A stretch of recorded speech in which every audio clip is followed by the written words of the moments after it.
Olá pessoal, sejam bem-vindos a mais um planejamento de aula de robótica, aqui hoje do ensino médio.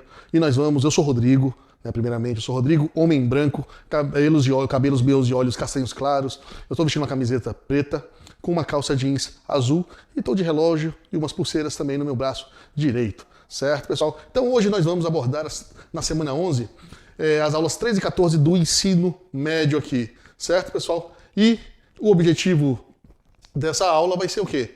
Justamente passar por essas duas aulas, e que já está no finalzinho, né, pessoal? É a reta final desse bimestre, já do ensino médio. Para a gente passar por essas aulas, para dar essas dinâmicas, passar algumas dinâmicas e algumas didáticas, né, sugestões e dicas, para que vocês possam se apropriar do material digital, para poder passar para os alunos de forma bem fluida e bem engajante, bem animada.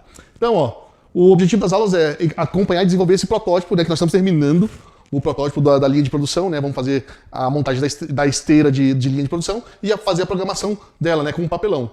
E também programar na plataforma MakerCode esse código para fazer essa programação, né? Essa esteira de linha de produção girar. O nome da aula está aqui, do vapor ao chip, a panela de pressão e automação. Certo? Essa é a parte 3, lembra que a gente começou desde a parte 1, vendo a panela de pressão, né? E como essa invenção, ela resultou nessa evolução da produção, né, em massa, certo? E trazemos também para vocês aqui o escopo sequência de robótica 2025, com o recorte do escopo dessas aulas, certo? E o link aqui, quem quiser conferir mais tarde, né, quando vocês estiverem aí na escola, lá no seu horário de estudo, confere aí um pouco os objetivos, o título das aulas, o conteúdo dessa aula 13 e 14 aqui da panela de pressão, que é o finalzinho, certo? E os conteúdos e objetivos da aula nós trazemos aqui no slide, né, que o objetivo de hoje vai ser finalizar tudo e juntar tudo aquilo que a gente aprendeu nessas 3 aulas e criar uma linha de produção com sensores, né, sensores e alguns motores lá do nosso kit de robótica, ok? E aí, pessoal, então estão todo mundo preparado para fazer, né, esse planejamento? Vamos lá!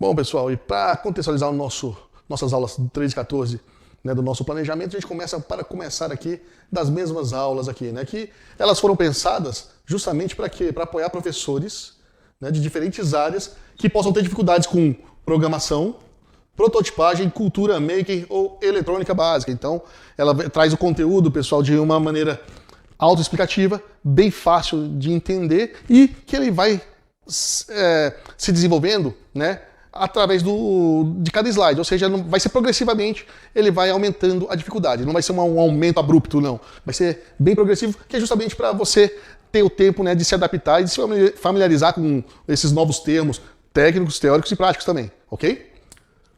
E no slide 3 a 5, né, do 3, o 4 e 5, ele vai trazer aqui também um slide para começar, onde a gente traz a contextualização do conteúdo, para linkar com nossa produção da esteira de produção, certo? Ele vai trazer aqui a proposta de John Dewey, que é aprender fazendo. Ou seja, o que é? A ideia aqui é que ele traz os alunos eles enfrentam esses desafios práticos, né? Que façam na prática. Você lança um desafio para eles e eles vão resolver esses desafios na prática. E experimenta esse processo todo de construção, mesmo se eles tiverem que usar material simples, não tem problema algum.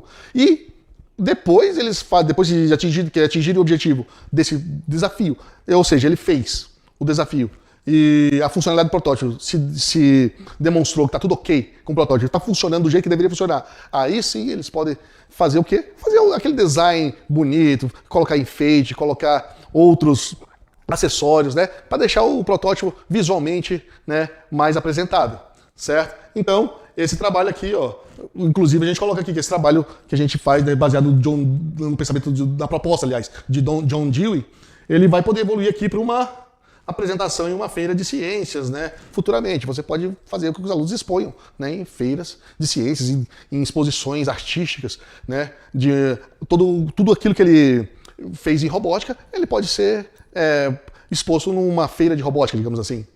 Ok? E também trazemos já no foco do conteúdo alguns slides aqui, o 6, o 7 e o 8, que vão trazer algumas imagens animadas aqui, uns GIFs e uns vídeos para vocês, pessoal, que vão representar justamente vamos focar, digamos assim, né? Vamos focar no conteúdo que está por trás da montagem da esteira, né, de produção. Então, os vídeos que a gente traz aqui do material digital, eles vão mostrar como as esteiras, né, são fundamentais nos diversos setores da industrialização. Da indústria, né? Setores da indústria. Desde a produção de alimentos até também de medicamentos, certo, pessoal? E esse tipo de sistema, ele vai envolver também o quê? Os 3 pilares, né, da robótica, que é a mecânica, a eletrônica e a programação, certo, pessoal? Então, nessa parte aqui, vocês vão mostrar tudo isso para eles, vão falar sobre os pilares, né, da robótica, e aí, para dar essa contextualização, ter esse contexto todo para começar a montagem. Por isso que a gente fala que antes de continuar a montagem, é importante que os alunos eles entendam como esses pilares, né, da robótica educacional, né, claro que a gente está puxando para o nosso lado da educação, eles se conectam, né, com nosso protótipo prático da esteira de produção. E aí aproveita também para relembrar um pouco sobre o pensamento computacional, a parte lá da decomposição de problema, por exemplo. Decomposição de problema, né? Por exemplo, também abstração, que aí você vai dividir o problema grande, tem um problema grande, que é fazer uma esteira que vai se movimentar, passar os produtos, e um bracinho vai ficar fazendo a função de coletar esses produtos. Então você vai ter esse problema grandão, sempre separa ele em pequenas partes, e vai resolvendo um de cada vez, para depois ter todo o problema resolvido ao final, certo? E aí a gente passa para mais slides 9 e 10 aqui do foco do conteúdo, que aqui vamos aprofundar um pouco mais, pessoal, na parte de programação e lógica, certo? Focando no uso do servomotor, né, e dos nossos componentes ali que a gente vai usar. Então, para simular o funcionamento de uma esteira, né, nós trabalhamos o quê? Trabalhamos uma lógica simples, né, pessoal, que é o quê? Baseada no tempo, ou seja, a gente controla o motor para girar por um certo tempo e depois parar. Certo? Então essa lógica simples de tempo é fácil de a gente conseguir fazer com que os alunos entendam que é o mesmo processo que a gente está usando aqui na nossa esteirinha, é o que eles usam nas esteiras industriais, né? E aí é um excelente momento para que você trabalhe com os alunos, né, os conceitos de abstração, reconhecimento de padrões, né? Por quê? Porque na prática a gente vai observar que muitas vezes o protótipo ele não vai fazer o que nós imaginamos, né? Então a gente vai ter que usar desses artifícios, né, do pensamento computacional para a gente conseguir achar, né? Ou seja, fragmentar o problema em várias partes para a gente achar aonde está o problema dela não se movimentar, ou tá andando muito rápido, ou tá travando em algum lugar, certo? E aí a gente tem que deixar bem claro para o aluno que esses erros, esses desafios empecilhos que a gente encontra no decorrer da nossa prototipagem e da programação também, que tá tudo bem, que isso aí faz parte desse processo, certo, pessoal? E a gente também tem que fazer o quê? Tem que usar dessa lógica, né? Ajustar usando dessa lógica e testar os protótipos e adaptar e readaptar e testar novamente, justamente para quê? Para que a gente chegue numa peça final que esteja totalmente funcional, certo, pessoal? E aí, vamos para os slides de 11 a 15, que vai falar sobre servomotor, energia e montagem na prática, ou seja, vai ser aonde nós vamos montar aqui o nosso sistema aqui do servomotor com motores Shield e Microbit, para depois que a gente tiver feito a prototipagem da nossa esteira, a gente conecte tudo com eles e faça a nossa esteirinha rodar. E aqui é bom saber o quê? Que o servomotor é um motor que gira com precisão, né? Ele sempre vai ser a precisão que você quer, ele não vai girar continuamente. Para isso, vamos ter o motor DC, né, para girar a nossa esteira continuamente, certo? Bom saber também da bateria, que é 3.7 volts, né, que a gente tem na nossa bateria da Shield, e que ela muitas das vezes a gente tem que o servo não funciona direito porque a gente usou mais de um servo, então está usando muita energia da Shield, a gente pode colocar lá no boost converter lá, que num espacinho que você vai ter 5 volts, ou seja, o servo se não está funcionando bem, pode ser que é por falta de energia, pode ser, pessoal, mas não começa a colocar dos 5 volts direto, certo? Então aí você supre com essa partezinha de alimentação de energia de 5 volts, essa falta de energia do servo motor, ou do motor DC também. Certo? No final também, pessoal, dessa montagem da fiação, lembra para os alunos que é para deixar os fios e não colar, nem não colocar fita, nem colar com nada que dificulte a retirada depois. Porque esses protótipos são feitos justamente para ter a facilidade de desmontar e montar, porque vão ter várias aulas que vão precisar usar esses componentes do kit. Certo? Então é isso, pessoal. Vamos ficar agora com as nossas perguntas interativas.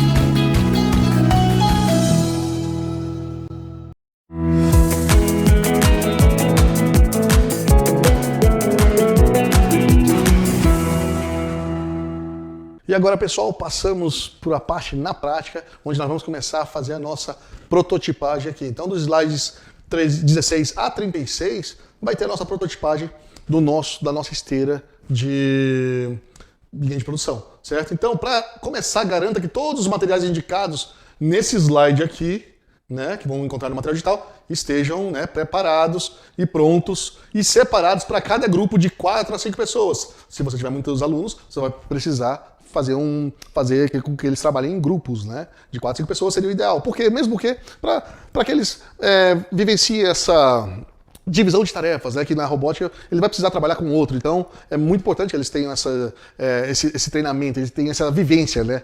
Na divisão de tarefas em grupo. E também revisem as dicas de segurança no uso da cola quente e estilete, principalmente, certo? Então, na hora de vocês mexerem com cola quente, darem a cola quente para eles e estilete, repassem a segurança com eles, como usar, como não utilizar. Se for necessário, o que eles façam? Façam estações, colocam uma estação de colagem, onde que eles vão mexer só cola quente ali naquela mesinha. No outro lado é só uma estação de corte, só para eles fazerem o corte em outra mesa, certo? Para não ficar todo mundo aglomerado, fazendo tudo ao mesmo tempo, para não causar acidente mesmo, né, pessoal? Então, feito tudo isso, e mais uma dica aqui fica a dica aqui. Na prática, nessa parte da prática, o ideal seria a gente permitir que os alunos registrem suas experiências, né, na medida que eles forem fazendo, certo? Justamente para ajudar a consolidar esse conhecimento, né, da aprendizagem dele. E aí a gente passa para a próxima parte, né? Nós vamos ver esse slide aqui. Esse slide que a gente traz é justamente para falar o quê? Aqui a gente já pode falar que a nossa aula vai ser focada aqui nessa construção do nosso protótipo, né, de papelão e da esteira, e que a gente indica aqui que cada integrante tenha uma função definida dentro do grupo. Que isso aí é como engenheiros fazem, né? Na hora de prototipar, fazer os seus protótipos. Uma indústria de games também, quando vai fazer a modelagem 3D, fazer os personagens, as estruturas, cada um tem a sua função dentro da equipe, certo? E aqui a gente traz aqui justamente um gráficozinho aqui, mostrando que, olha, começa para desenhar as peças do papelão, vai até a programação aqui do outro lado. Então, essa flechinha está indo e voltando, porque é uma via de mão dupla. Você vai e volta toda hora, porque você pode cometer erros, pode alguma coisa não funcionar lá na frente, aí você volta, faz o desenho de novo, confere as medidas, certo? Então, isso é bem importante, você justamente fazer com que os alunos vivenciem essa parte, né? E falar para eles da importância da divisão de tarefas, né? Nos projetos de engenharia e tecnologia, né? Para reforçar justamente essa ideia que a gente quer de trabalho em equipe e que ajuda muito mais, vai muito mais rápido quando uma equipe, um grupo está bem sincronizado entre si, assim como uma esteira, né, da linha de produção que a gente vai fazer agora. Tem que estar bem sincronizado, vai bem mais rápido, e indo mais rápido, dá para você encontrar os erros com mais eficiência.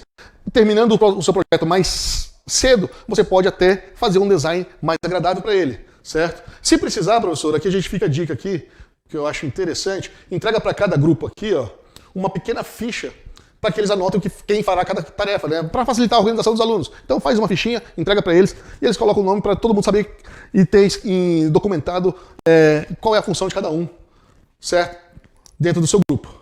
E aí começam, na prática, a gente começa aqui no material digital a dar Opa, volta aqui. Aí, voltou. A gente começa a dar o quê? Dar as orientações dos cortes e das medições, das medidas de cada corte que você vai ter que fazer no papelão para fazer a base da esteira, a própria esteira, certo? Então, é importante que você apresente aqui, certo? Para os alunos o objetivo dessa atividade, o objetivo dessa parte na prática. Mostre para eles esses planos de corte aqui, certo? Mostre os planos de corte todos, a perspectiva, né, em 3D. Destaque a importância também da precisão nas medidas e no recorte, que é bem importante, porque aí, se ele errar nas medidas, o seu protótipo poderá não funcionar, porque não vai encaixar direito, não vai rodar a esteira direito, a engrenagem vai ficar pegando, certo? E aí vai comprometer o funcionamento dessa estrutura. E, se possível, professor, já faça você, antes da aula, a sua esteirinha, para mostrar um exemplo físico de cada peça, ou então da esteira pronta, já para eles terem uma esteira 3D, né, já física, para eles estarem consultando, né, em sala de aula, certo? Para que eles montem corretamente tudinho, ok? Continuando na prototipagem aqui também, alguma outra dica que a gente dá é explicar que os alunos irão construir essa base mecânica do projeto utilizando papelão, certo? E cada peça é montada seguindo o passo a passo visual apresentado. Ou seja, esse visual aqui vai ter que ser o final. Então, de início, eles vão apresentar esse visual que está no slide, certo? Para que eles sigam isso, porque esse foi um protótipo testado que é funcional, que deu certo. Então, depois que eles terminarem, eles podem ir além e fazer o visual design que eles querem num desafio posterior, certo? Então você vai ver que os nossos materiais digitais vão ter slides, né? E você vai mostrar esses fluxos de imagens dos slides, né? Seguindo a ordem correta. Vai falar para eles que ó, é importante que você siga essa ordem aqui que está no slide. Não vai querer começar do final que vai dar errado alguma coisa. Se puder, projete também essas imagens na tela grande, né? Então, para eles ficarem grandes, projete na tela grande, né? E faça também a primeira montagem com os alunos, para ir ajudando eles, né? Na medida que eles tiverem dificuldade. Não é para fazer tudo para eles, só para ajudar, se eles precisarem, certo? E nisso, projetar na tela grande é uma boa coisa, uma boa prática que a gente que ajuda muito, né, quando a gente está fazendo, né? Se a gente conseguir projetar na tela grande, né, o passo a passo, certo? E depois de fazer a montagem de toda a esteira estiver pronta, que nem aquela que a gente viu no slide anterior, o que a gente vai fazer? Partir para a programação. E aí, do slide 37 a 47, vai ter a programação da nossa esteira. Então, a gente vai programar esse protótipo, certo? Não se preocupe, toda essa programação aqui vai ter o passo a passo, toda ela dentro do material digital, hein? Vai estar detalhadinha no material digital, se quiser tem também nossos vídeos tutoriais também. Não se preocupe que vai ter todo um apoio por trás na hora de fazer a programação e também da prototipagem também. A dica importante aqui com a programação, né, que vale a pena montar um cronograma para garantir o uso equilibrado de equipamentos entre as turmas, ou seja, para vocês se prepararem com os equipamentos, vão precisar de computador, então faça um cronograma dentro da escola para vocês conseguirem usar com os seus alunos os equipamentos de forma tranquila entre as turmas, certo? Ou se precisar revezar mais equipamento entre grupos, para ficar mais tranquilo, certo? E aí fica a dica que a gente faça isso dentro de sala de aula, né? Justamente para vocês estarem acompanhando a evolução, né, do processo de montagem do protótipo e também da programação, né? O aluno tirando as dúvidas, caso necessário.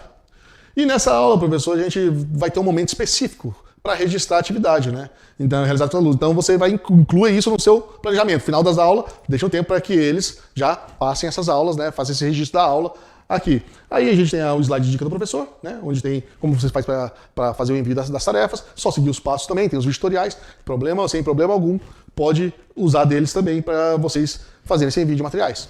E trouxemos aqui também as nossas playlists do YouTube, né? Com playlists do Kit Robótica, orientações adicionais, tem por ano também o passo a passo das aulas, com prototipagem e a programação, se precisar, e o nosso Fale Conosco aqui, para pesquisa de satisfação aqui do nosso planejamento de aula de robótica. Então, escaneie o QR Code, passe pra gente a sua opinião, e aí eu vou ficando por aqui. Até a próxima, pessoal!